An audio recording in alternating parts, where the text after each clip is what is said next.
Hey there, it's Nicole, and welcome to February's monthly celebrations video blog hop. There are a bunch of us all collaborating together each month of the year, sharing how we celebrate and sort of scrapbook different seasons, themes, holidays, whatnot for each month of the year.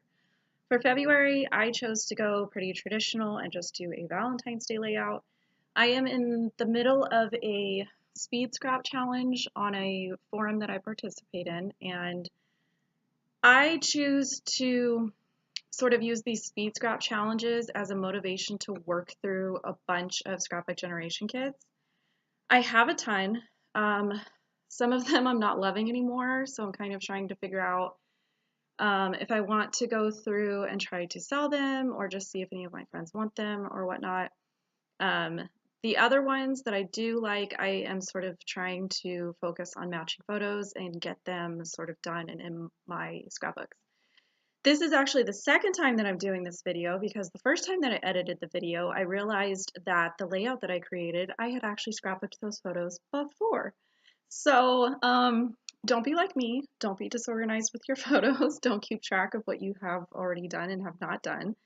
The other one was also a scrapbook generation kit. It was also Valentine's Day photos. It was just 2017 photos instead of 2018 photos.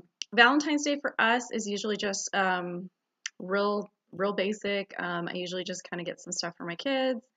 I give it to them in the morning. I tell them mommy needs to get her pictures, and then, we're moving on with the rest of our day. Valentine's Day this year obviously is falling on a school day. So more than likely, I will just go ahead and give them their stuff before school and then send them off to their Valentine's Day parties at school. I do really like to rely on these scrapbook generation kits for things like this. It's not a holiday that I sort of is like near and dear to my heart and I absolutely love it and go all out for it. So it's not something that I really want to sort of spend a whole bunch of time sort of creating a layout from scratch and kind of doing like a technique that takes a lot of product or a lot of time. I'm right now, and I think it's because I'm doing the speed scrap challenge, I'm literally just in this how much can I possibly get done sort of mentality. And I'm not necessarily putting a whole lot of my own thought into it. Somebody has already gone and made design choices for me, and I am just putting it together and making changes as I need to. This one I did kind of change up sort of this cluster thing that was going on with the right.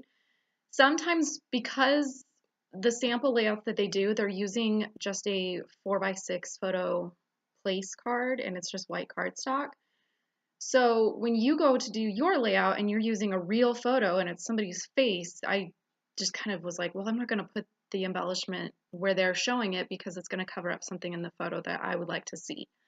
So when that happens, I just kind of do whatever I want. This specific page kit is the third of a super savers, so I'm basically open to whatever papers are left over and whatever stickers are left over. If I need to switch things up at this point, I can, because the other two layouts are done. I'm not sort of stealing supplies from those layouts. So I was able to kind of switch up the stickers that were over in the right cluster. And instead of using, I can't think of which sticker it was. I think it was the one that says like, love you always, that big red emblem one. I just didn't like the way it looked.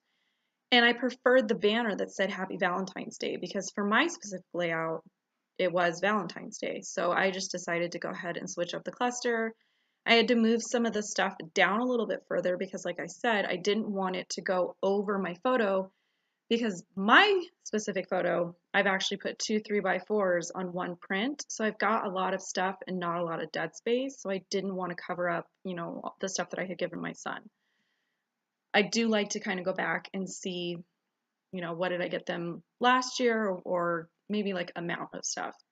I do tend to kind of keep it to a couple items. I don't want it to be like full blown, like you should expect big gifts on Valentine's Day, but that could just be me being a mean mom. I don't know. Journaling for this one, I just kind of stuck to my journaling strips. I had when I sat down to match up my photos and figure out which kits I was going to be working on, I will sit down and type up a bunch of journaling at once. It's ready to go. I don't have to stop and sort of switch parts of my brain to go from sort of the creative side back to, okay, I need to put my thoughts in order and figure out what I want to say. And then because I did not ink the edges of any of the papers on this layout, I still wanted my journaling strips to stand out. But instead of the regular brown ink that I would normally use, I chose to go with one that would match the papers a little bit better. So I just pulled out some Distress Oxide ink in, I think it's Candied Apple. It's this like bright red. Basically, I just went with whatever matched the red in the papers. And it just helps the journaling strips sort of not get lost on those busy papers. And then I just pulled out my enamel dots and picked like a mint or aqua color that I felt like matched and just kind of sprinkled those around different parts of the layout. So here you can see the completed layout and a couple detail shots. Please, please, please be sure to check out the description box. There are links provided below for all the other channels participating in this.